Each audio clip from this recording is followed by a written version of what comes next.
अस्सलाम वालेकुम स्टूडेंट। ये हमारा चैनल है जिस पे हम केमिस्ट्री और मैथ और फिज़िक्स के चैप्टर अपलोड करेंगे। मैंने आपको जो पढ़ानी है वो केमिस्ट्री पढ़ानी है।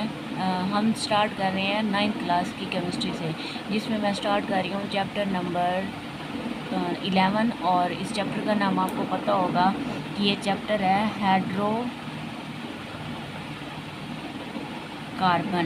चैप्टर का नाम क्या है? हाइड्रोकार्बन। अब आपको पता है, ये आपने पहले भी पढ़ा होगा कि ये हाइड्रोकार्बन बेसिकली वो कंपाउंड होती हैं जो कि कहलाते हैं ऑर्गेनिक कंपाउंड। और ऑर्गेनिक कंपाउंड का आपने फर्स्ट चैप्टर में पढ़ा होगा कि उसमें लिखा हुआ था जो ऑर्गेनिक कंपाउंड होते हैं ऐसे कंपाउंड हैं जो दो एलिमेंट्स पर मुश्तमिल होते हैं। अब वो दो एलिमेंट्स कौन से हैं? एक आपको पता है, ये जैसे नाम से ज़ाहिर हो रहा है, हाइड्रो। अब हाइड्रो का मतलब है हाइड्रोजन और कार्बन से कार्बन। ऐसे ऑर्गेनिक कंपाउंड कौन से होते हैं? ऐसे कार्बन जो हाइड्रोजन ऐसे कंपाउंड जो हाइड्रोजन और कार्बन पर मुश्तमिल होते हैं, ऐसे कंपाउंड क्या कौन से होते हैं? Organic compound. और इन्हीं की क्लास में आते हैं ये हाइड्रोकार्बन, जो सिर्फ़ और सिर्फ किस पर मुश्तमिल होते हैं? हाइड्रोजन और कार्बन पे। अच्छा, जो आपके पास है ऑर्गेनिक कंपाउंड होते हैं ना, उसमें कार्बन होगा और क्या होगा? हाइड्रोजन। अभी मैं बता रही थी कि ये इस पर मुश्तमिल होते हैं। लेकिन अगर आप इसके इन्वर्स बात करें, जिसको हम पढ़ते हैं इनऑर्गेनिक कंपाउंड्स।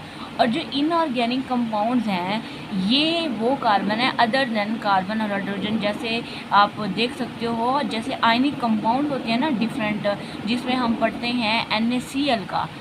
ये कंपाउंड है ना हमारे पास एक NaCl। अब इसमें कौन सा बॉन्ड पाया जाता है? Na पे आपको पता है पॉजिटिव चार्ज होता है और Cl में नेगेटिव। अब ये आयनिक कंपाउंड है। हमेशा एक बात आपने याद रखनी है कि जो इनऑर्गेनिक कंपाउंड है, इसमें बॉन्ड कौन सा होगा? Ionic bond. और जो भी आयनिक बॉन्ड या आयनिक कंपाउंड है वो इनऑर्गेनिक कंपाउंड में होंगे। और जो आपको ऑर्गेनिक कंपाउंड होंगे, उनमें बॉन्ड होता है, जो ऑर्गेनिक कंपाउंड आपको नज़र आ रहा है, इनमें बॉन्ड होता है कोवेलेंट बॉन्ड। कौन सा बॉन्ड होता है? Covalent bond.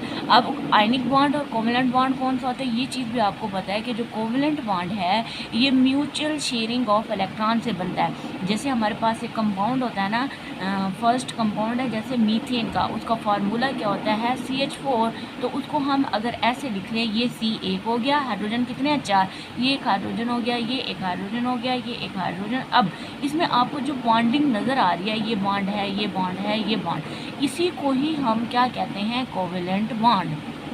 और ये कोवेलेंट बॉन्ड कौन सा बॉन्ड होता है? जो म्यूचुअल शेयरिंग, मतलब कि एटम से एक इलेक्ट्रॉन दिया हुआ है, इधर से कार्बन ने और हाइड्रोजन ने अपना इलेक्ट्रॉन दिया हुआ है, शेयर किया हुआ है, कम्प्लीटली उन्होंने दे नहीं दिया, ट्रांसफ़र नहीं कर दिया, शेयर किया हुआ है एक दूसरे के साथ, म्यूचुअल शेयरिंग है। तो ये बॉन्ड कौन सा होता है? Covalent bond. तो ये आपको इसमें नज़र भी आ रहा है, ये एक ऐसा कंपाउंड है जिसमें कार्बन और हाइड्रोजन मुश्तमिल है। और अभी मैंने बताया जो ऐसे कंपाउंड जो कार्बन और हाइड्रोजन पर मुश्तमिल होते हैं, उन्हें हम क्या कहते हैं? हाइड्रोकार्बन। और इसी तरह जो ऑर्गेनिक कंपाउंड इनऑर्गेनिक कंपाउंड की बात कर रही थी, वो उसमें आयनिक बॉन्ड आते हैं, जैसे कि NaCl हो गया। और इसके अलावा हम कार्बाइड पढ़ते हैं, कार्बोनेट पढ़ते हैं जिसमें CO2 होता है, और साइनाइड पढ़ते हैं, डिफरेंट कंपाउंड्स होते हैं।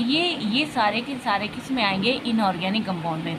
ये वैसे मैंने आपको कंपैरिजन में बता दिया कि इनऑर्गेनिक कंपाउंड क्या होते हैं। हमारा वैसे जो चैप्टर है या हमारा लिंक है वो हाइड्रोकार्बन से होगा। अब इस हाइड्रोकार्बन का अगर हम बात करें तो जैसे कि आप लोग देख सकते हो कि इसमें आगे अगर हम इनकी ओरिजिन की बात करें, जो सबसे पहला ऑर्गेनिक कंपाउंड तैयार किया गया था वो था यूरिया। और इसको तैयार करने वाला साइंटिस्ट था वूलर एक साइंटिस्ट था जिसने ये इस ऑर्गेनिक कंपाउंड को तैयार किया था किसके अंदर? लैब के अंदर। लेकिन अगर इनके ओरिजिन की बात करें, सबसे पहले बहुत पहले कहा करते थे साइंटिस्ट के ऑर्गेनिक कंपाउंड ऐसे कंपाउंड है जो लैब में तैयार नहीं हो सकते। भाई क्यों नहीं हो सकते? क्योंकि ये सिर्फ लिविंग थिंग से तैयार होते हैं। और लिविंग थिंग से तैयार होते हैं जैसे कि हम कहते हैं प्लांट्स और एनिमल्स। और जैसे प्लांट्स और एनिमल्स हैं तो ये लिविंग थिंग्स हैं और इन्हीं से ही तैयार होते हैं। आपको पता है प्लांट से हम या एनिमल से जो है, इन सब में कौन से होते हैं जो चीज़ें ली जाती हैं, जैसे कि इनके सोर्स अगर हम बात करें, कार्बोहाइड्रेट की बात करते हैं हम, प्रोटीन्स की बात करते हैं, ये दालें वगैरह हो गई या जो चावल वगैरह हो गए, प्लांट्स में आते हैं ना। और ये प्लांट्स है और इनमें ये क्या है, दालें क्या हैं, इनमें प्रोटीन है।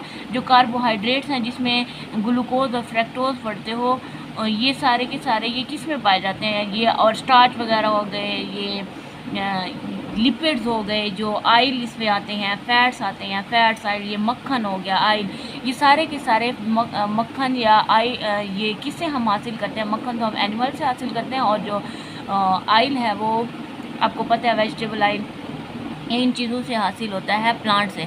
अभी कहाँ से आ रहे हैं, प्लांट और एनिमल से। ये कार्बोहाइड्रेट, प्रोटीन और लिपिड यही ओरिजिन है।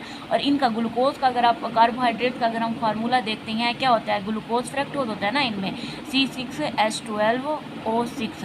अब ये जो कंपाउंड हैं ये भी ये ओरिजिन बनता है, वो कहते हैं, और किस चीज़ से आता है, लिविंग थिंग से आता है। और यही ओरिजिन इनका लिविंग थिंग से ही होता था। क्यों? वो कहते थे कि इनमें एक ऐसी फोर्स पाई जाती है जिसको हम कहते थे वाइटल फोर्स थ्योरी। ये वैसे आपकी बुक का हिस्सा नहीं है चैप्टर का, वैसे मैं आपकी नॉलेज के लिए बता रही हूँ कि वाइटल फोर्स थ्योरी होती थी। ये ऐसे, इसका मतलब था कि एक ऐसी ख़ास कुव्वत होती है, वाइटल फोर्स कोई ख़ास कुव्वत होती है, लिविंग थिंग के अंदर ही पाई जाती हैं। तो इनको हम ना तो खुद इंसान तैयार नहीं कर सकते। तो पहले यही कहा जाता था कि ऑर्गेनिक कंपाउंड हम खुद तैयार नहीं कर सकते, बल्कि ये किससे हासिल होने वाली चीज़ें हैं, लिविंग थिंग से हासिल होने वाली चीज़ें हैं। तो सोर्स ऑफ ऑर्गेनिक कंपाउंड में यहाँ पे आएगा तो ये carbohydrate, protein, lipid, fats, oil, ये सारी चीज़ें आ जाएंगी, ये सोर्स है उनका। लेकिन एक साइंटिस्ट आया फिर बाद में जिसने यूरिया तैयार कर लिया लैब के अंदर, जिसका फार्मूला आपने देखा होगा, NH2, C+NH2, ये फार्मूला होता है, आपको नज़र आ रहा होगा, यहाँ पे मैं लिख देती हूँ, C+NH2। ये यूरिया उसने तैयार किया था। तो वो, अब ये क्या है, यूरिया आपको पता है ये ऑर्गेनिक कंपाउंड है, अब उसने लैब में तैयार कर लिया। तो ये थ्योरी पिछले वाली रद्द हो गई, तो पहले वाली आ गई थी कि भाई अब हम ऑर्गेनिक कंपाउंड तैयार कर सकती हैं लैब के अंदर। तो इसी तरह अगर इनकी हम ऑर्गेनिक कंपाउंड की उसकी बात करें कि आजकल तो वैसे ही बहुत ऑर्गेनिक कंपाउंड यूज़ हो रहे हैं और इनसे डिफरेंट चीज़ें बन रही हैं, इस्तेमाल है बहुत ज़्यादा मेडिसिन में, फ्यूल्स में, और ये डिफरेंट पेट्रोल वगैरह हो गए या डीजल, सारा कुछ ये इनमें ऑर्गेनिक कंपाउंड है। यही हाइड्रोकार्बन है, ये सारे के सारे ये यूजेस में अभी मैं आपको ओवरऑल व्यू दे रही हूँ। हम चैप्टर वाइज, टॉपिक वाइज फिर दोबारा हम स्टार्ट करेंगे। अच्छा, इसकी एक बड़ी अच्छी प्रॉपर्टी होती है, उसको हम डिस्कस कर लेते हैं, आपके इंट्रोडक्शन में होगी। उस प्रॉपर्टी को हम कहते हैं कैटिनेशन। अब कैटिनेशन क्या है, ये हाइड्रोकार्बन ही शो करते हैं, ऐसी प्रॉपर्टी है। ये क्या है, प्रॉपर्टी किसे कहते हैं, खसूसियत को। यानी एक ऐसी खसूसियत पाई जाती है इन ऑर्गेनिक कंपाउंड में, एक ऐसी एबिलिटी होती है ऑर्गेनिक कंपाउंड के अंदर जो लॉन्ग चेन्स बनाए और क्या बनाए, रिंग्स बनाए, लॉन्ग चेन्स और रिंग्स, और डिफरेंट स्ट्रक्चर जिसमें हम कहते हैं ब्रांच चेन बनती हैं और स्ट्रेट चेन होती हैं, स्ट्रेट होती हैं, ब्रांच्ड होती हैं। ये डिफरेंट स्ट्रक्चर्स बनती हैं जिसके अंदर ये एबिलिटी होगी, वो कैटिनेशन शो करेगा। अब आपसे क्वेश्चन पूछा जाएगा, why organic compounds are large in number, why organic compounds are large in number. अगर ऑर्गेनिक कंपाउंड लार्ज हैं नंबर्स में तो वो क्यों हैं, यानी तादाद इनकी ज़्यादा क्यों है, वो इसी प्रॉपर्टी की वजह से है, कैटिनेशन की वजह से। क्यों? क्योंकि वो उस कैटिनेशन की सलाहियत, ये एक एबिलिटी है, उसकी सलाहियत है कंपाउंड्स की कि वो लॉन्ग चेन बनाते हैं, रिंग बनाते हैं, ब्रांच स्ट्रक्चर। अब देखो इतनी रिंग भी बन रही हैं, स्ट्रेट भी बन रही है, ब्रांच भी बन रही है एक ही कंपाउंड की। आगे हम पढ़ेंगे ना जब इनकी स्ट्रक्चर, तो आपको समझ आ जाएगी कि स्ट्रेट चेन कैसे होती है और ब्रांच चेन कैसे होती है। वो आपको मैं करके दिखा देती हूँ। अच्छा, तो ये डिफरेंट जब स्ट्रक्चर्स बनाते हैं ना, तो इससे क्या होता है कि आपके जो ऑर्गेनिक कंपाउंड की जो प्रॉपर्टी है वो शो करते हैं कैटिनेशन की, तो इसलिए ही ये ऑर्गेनिक कंपाउंड लार्ज नंबर में पाए जाते हैं। अब आपको स्ट्रेट और ब्रांच चेन का मैं बता देती हूँ। स्ट्रेट चेन और ब्रांच चेन में क्या होता है, वो ये चीज़ है, लो